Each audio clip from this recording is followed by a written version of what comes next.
Hello and welcome to episode 134 of Ready to Mosh. I'm Kev P, and alongside me is the bank to my holiday. It's Gem G. It is a bank holiday. It is, as we record. It's Bank Holiday Monday. And in this episode, we were joined by Kaboo and Matt from Slump. And Slump were actually a band we recommended way back in 2023, episode 41. Seems a very long time ago. Very, very long time ago. And yeah, we were fans of the stuff we'd heard back then. And they've got a new EP out called Dust. And we highly recommend that you check that out because it's really amazing. And here's the interview. Okay, so we've got another guest interview today. We have got Matt and Cabo from Slump. How are you doing, guys? How you doing, guys? Good, thank you. How are you getting on today?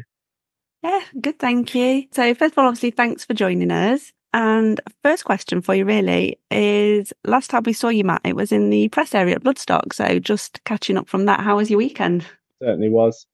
Yeah, my Bloodstock weekend was great. It was pretty warm, but we've just had a bank holiday weekend now, and I've had fun actually. We played a couple of shows, and then I've done very little for the last couple of days. So it's been quite nice. What about you guys?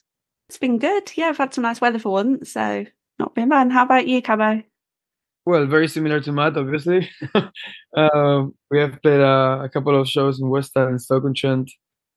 And I also went to a festival. It's like a DIY, it's like a gypsy festival. And it was amazing also, the kind of bands and musicians that were there. This is something I wanted to tell Matt today before we did the interview. I've been jamming with djembes and darbukas. And the music, the kind of music they do, I was so amazed.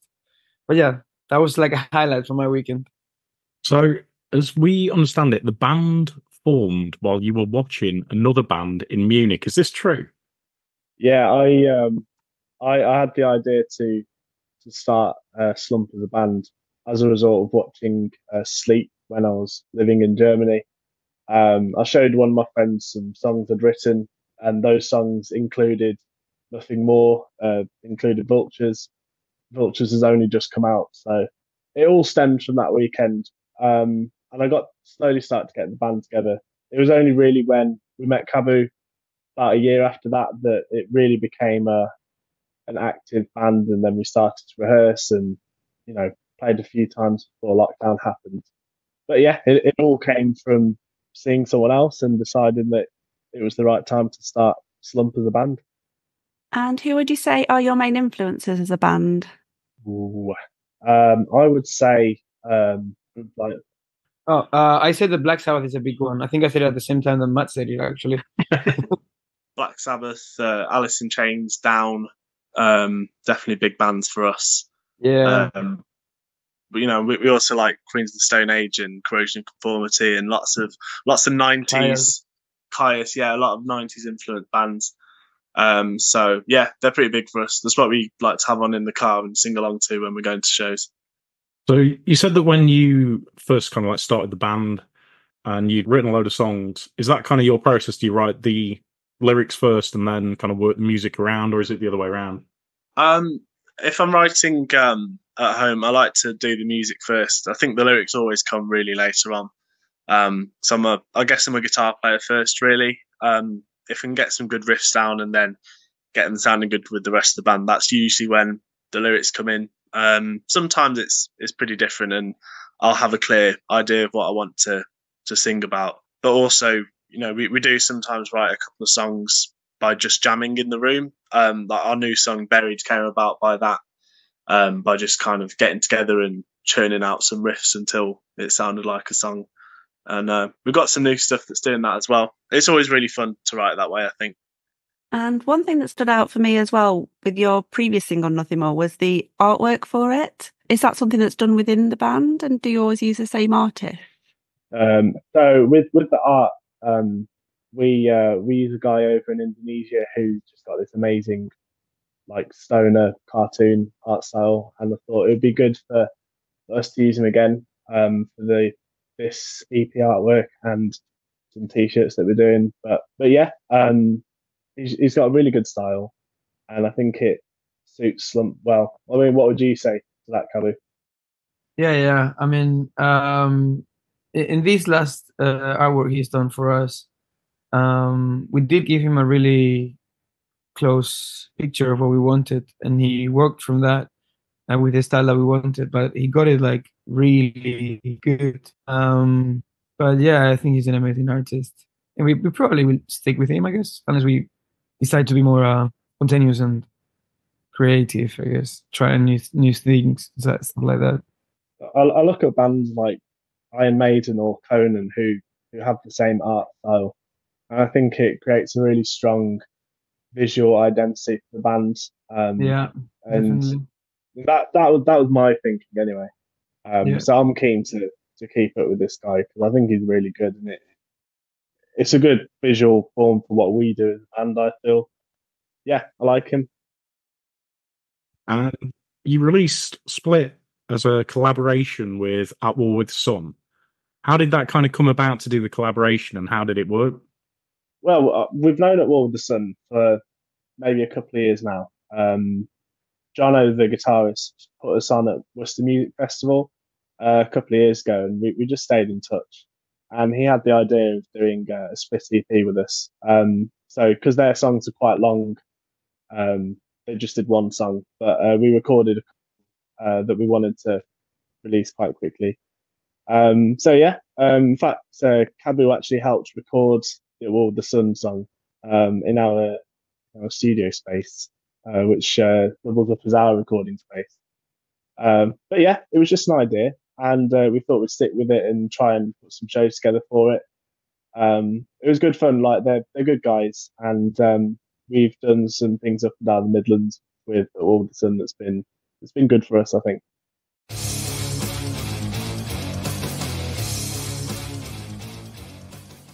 Right, we're going to move on to the quick fire. So these are just 8 completely random questions. So just say the first thing you think of, really.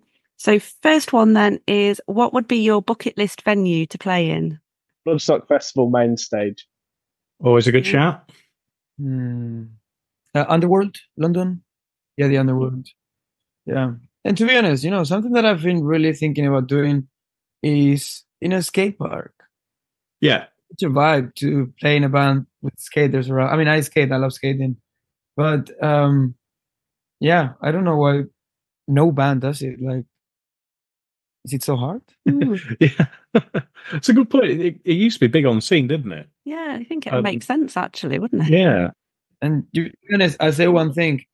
I mean, this is no critique to anyone or anything, but I feel that if bands did that, sometimes, unfortunately, you will get more people watching the gig than in some gig nights that we have, because it happens, empty gigs are a reality.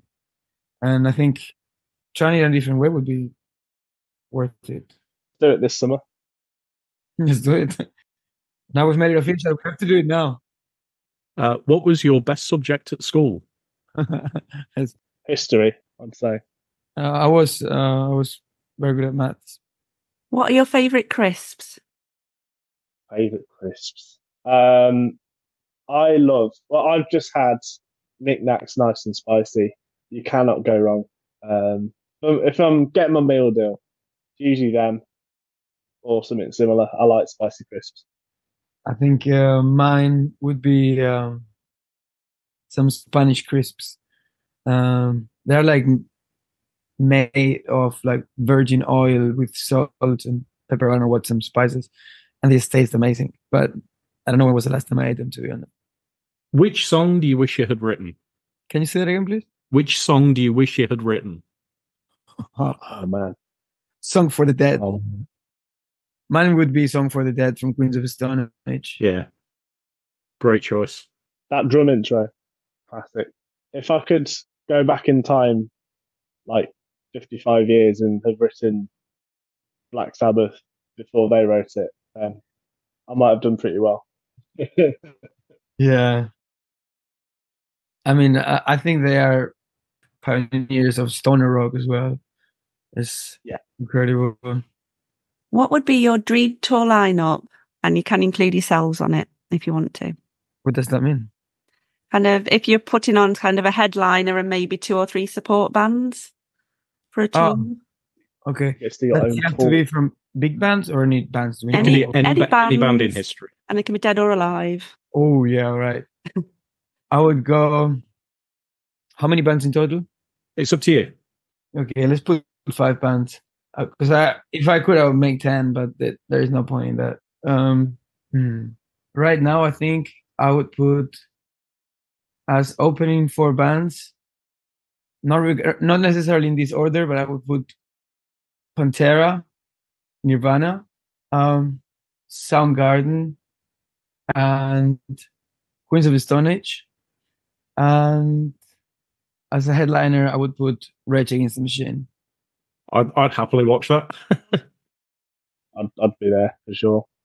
I've got to bring back some dead musicians back to life in mind. So I'm gonna we gotta have Lane Staley era Alice in Chains on there somewhere. I'm thinking Caius as well because they're not around as much. And then as we go at the bill, I'm thinking like yeah, let's have Nirvana. Let's have Man in there as a bit of the wild card. Well, maybe they can open the bill because from a little bit later, and then who else? Yeah, that's my 4. That's my 4. So Nirvana, Alice in Chains, Soundgarden, Mastodon with that. That's not bad. That's not bad. Add a headliner. Add a 5th one. I said 5. Yeah. Have you got a 5th, Matt?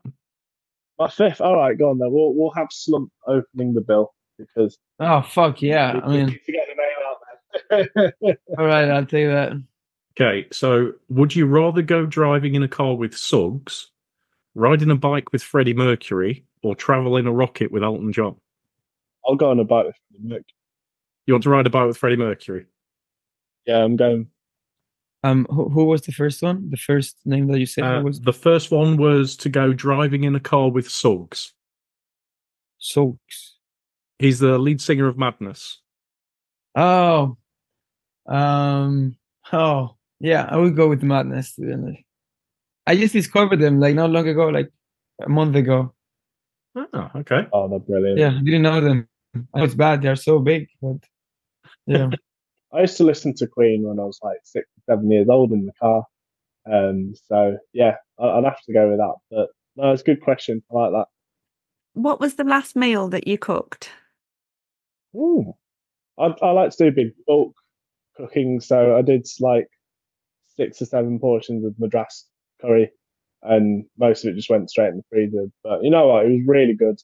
That'll last me through most of this week as well. So yeah, curry for me.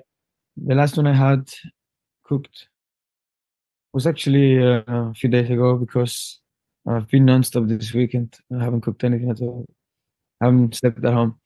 But it was some breakfast, eggs with potato, and then I made some like sausages, and some fried tomatoes. It was nice. It doesn't sound that nice, but it was quite nice to be honest. And final quickfire question. What was the worst thing that you've eaten?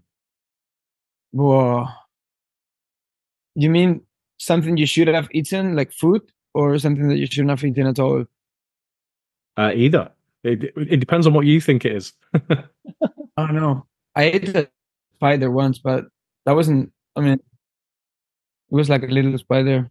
That was not nice. That's an answer I wasn't expecting. That's a good one. Spider, amazing. I didn't expect anything different. There's a chicken shop across the road from where I used to live.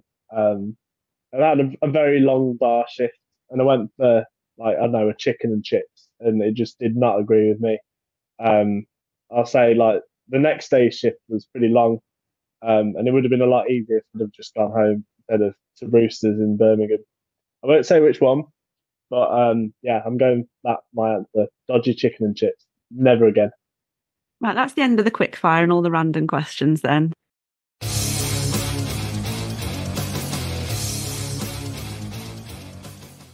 So you mentioned that you were busy over the weekend with gigs. I think you were in Worcester on Friday and Stoke on Saturday. So how were the gigs? you know what, they were really really good. I think both were well promoted and well attended. We had the sweet spot on the bill really because we were the second of three bands both times. We caught a good share of the audience. You know, there were people clearly watching us getting into it. We got to meet people after the show who enjoyed it. So yeah, it's been a really good weekend. It's especially it's like a celebratory weekend. You know, finally getting these songs out in the world. So I mean, from my point of view, it's been great. It's been really good. I think both gigs were good this weekend, to be honest. But they one in Stoke was a bit less well attended, maybe because the venue was also quite bigger. Um, but yeah, to be honest, the last shows we've been doing, we've had a really good feeling afterwards. Like we've had our fuck ups and all that, but it's felt good. Like you know, when you just play and it's fun and you're like feeling it, and you know, you're not at least in my case, my opinion, I haven't had this. You know, sometimes you have thoughts of like, oh fuck, I need to play as good as I can, best as I can. For me, the best gigs, the best moments, will give me the biggest pleasure is when I'm like just playing and I'm just enjoying, just riding the wave, just flowing. And we get that so often. It's amazing. It's a feeling that I hope everyone can get in life with music, listening or playing when you're just flying. I definitely feel like as we've played more gigs, I've become less worried about being the best guitarist or the best singer in the room and just having a good time and putting on a good show. Yeah, Because people can always tell when you're enjoying it. It is different when you're playing in a room for 20 people that's completely full, or you're playing in a big venue where there might be slightly more people, but it doesn't look as busy. But yeah, like more and more to go on. It's about having a good time and enjoying it. Otherwise, what's the point? yeah. So you're with DC Sound Attack, and Matt, you work for DC Sound Attack as well. Yeah, yeah. So does this make it easier to kind of get noticed and get more gigs, or is there any kind of crossover with that? I think with DC Sound Attack, Dan was very kindly offered us to do you know, a PR campaign for the release. In terms of gigs, like we get offered quite a lot of gigs. I'm trying to work my way into different cities. Like for example, something we really wanted to do was play London this year, and we thought, well, we've played once. Our next gig is in London, and we've got something else on the horizon in that city as well. So I think with DC Sound Attack, it's just constantly pushing us to a bigger audience. Since we announced that Dan was going to do help us with our campaign about a week ago, as well as releasing the EP, we've just seen the follow count um, constantly trickle up a lot faster than it ever has, to be honest. So the exposure it's given us, you know, it's putting us in a certain conversation that we weren't in before. So yeah, it's definitely been a good thing for us, and we'll just see how it goes. As I say, we you know we do quite well on the gigs front, and you know, I'm good at sort of finding the right people and building a relationship. But working with DC has put us in a conversation for sure.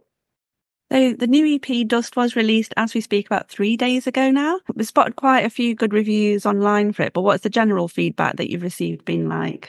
I mean, to be honest, it's been good. A lot of people have been saying, "Oh, we liked it." Even though I'm really bad at this, but when we finished and we heard it, and I was like, "Oh, come on, guys, we could have done better. You know, we can do this, we can do that." And I was like, "Yeah, I wasn't. It wasn't enough. You know, it felt like that." Because for some reason, I believe that we have so much potential, you know, and that doesn't show us as we really are. But besides that, that's just my opinion, and I think I over criticize it. I have heard good things from my friends, and friends I didn't talk to in ages were sharing our post in Instagram with the release, and I was thinking, oh my god, you don't talk to me, but you actually care about the band. Like that's amazing. I like that, you know. Yeah, so good. It's good to see that people actually care about it. At the end of the day, it's been great actually. I think we recorded this all ourselves, and we had it mixed and mastered. But it's a very honest sounding record. You know, it's raw, it's rough around the edges, and it's the sound of, you know, three guys in a room ultimately. I don't know if we'll record DIY again, but for what it's worth, like, it's been really good, and we've had some really nice comments on it. You know, we've got a message from a guy on Instagram. It's like, "Oh, can I upload it to my channel?" Where he puts up other bands' EPs and albums. So that was really nice. It's been a really good few days actually. It's always good to see that other people are enjoying it, and they have by the looks of it. The track Dust as well was played on Kerrang Radio. So that must have been kind of quite a feeling to kind of get noticed in those sort of circles. That was amazing. That was amazing. It's funny, Yeah. actually. We were playing a gig at the time it was actually aired, so I had to go and find the listen again link. But that was something special. You know, Johnny Doom, who's in a band called Death Fiend, who we played with as well. He put us on his show, and yeah, to be on the same show as, you know, like your big bands like, you know, Metallica were played that show, Queens of the Stone Age were played on that same show, and then there was just us. It was really cool. You know, definitely a bucket list thing that we managed to get ticked off when that happened. So yeah, really cool, really cool. Final question then. I know you've mentioned you've got another gig in London coming up, but what other plans do you have for 2024? Ooh, well, we've brought in a new bass player as of a couple of months really, and he's done really well. What I'm really keen on doing is writing uh, as many new songs as we can, so that he can feel like he's got his own era of the band. And to be honest, a lot of what we've released in the last couple of days has been in the set since 2020. So it very much feels like it's time to make a new chapter. Of course, you know, we love playing gigs. We want to get out there, play the big cities, go back to the cities that we've done well in. Like Worcester, for example, we always seem to do well in. So yeah, we'll always go back to places. But I'm keen on writing a new album. To be honest, I don't know how you feel, Cabu, but Oh man, we've been jamming quite a few times in these last weeks, months, and when it feels right, it feels right. I think we're playing really cool songs. To be honest, the riffs, it was just being raw and real. So yeah, I definitely want to write more. I did say before we released this EP as well, I was like, oh, I want to release an album because I like listening to albums. I'm a person that in my free time, I will sit down, have a beer or smoke or whatever, and listen to a full album. I'll listen to a full album without doing anything else, or maybe just like some drum rolls, rudiments. Yeah, so we released the EP. Sorry, and fuck. What was the question? Yeah, I completely lost it. what do you want to do this year? Oh,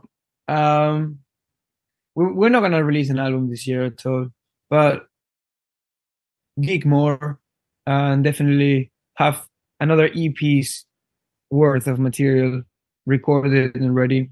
It's interesting that it seems to be a trend that the albums aren't in at the moment for some bands. Some bands just have done really well from releasing singles constantly. But I do think there is still a market for albums. I think for certain styles of music, especially if you're playing to a more old school crowd, that they still want albums. They want something long that they can listen to and really digest and listen to as one. So there's always going to be a time and place for singles and EPs, but I think Yeah, I would like to do an album, and if it's not worth it, then we can kind of figure that out down the line. But yeah, you know, there's still a market for it, even if shorter forms is quite popular at the moment. it is. It's tricky. So, Cabu, Matt, thanks so much for joining us. Really love the new EP, and hopefully we'll get to see you guys soon. Thank you. Thanks for your time. Cheers, man. Thank you so much. Well, we hope you enjoyed our chat with Cabu and Matt. As we've already mentioned, their new EP, Dust, is already out, so make sure you go give that a listen. And they are playing in London on the 26th of May at the Signature Brew in Haggerston, so go check them out live if you can do. And to keep up to date on everything else they're up to, just search for Slump or Slump UK in the usual social media places. And if you'd like to check our socials out, we're on Instagram, Twitter, or X, and Threads at Ready to Mosh Cast, Facebook, TikTok, and YouTube at Ready to Mosh. And don't forget that we are also on Patreon now. So for the bargain price of £3 a month, you can hear all of the bloopers that don't make it into the show. You get early access to all of our episodes wherever possible and sneak preview of what is coming up for the following month. So if you would like to join us on there, we would be very much appreciative of that. And if you would like to support the podcast for free, you can also do that by just giving us a 5-star rating and a lovely review on wherever you're listening to us. And give us a like, share, and follow in all of the social media places. And we'll be back again soon with another episode.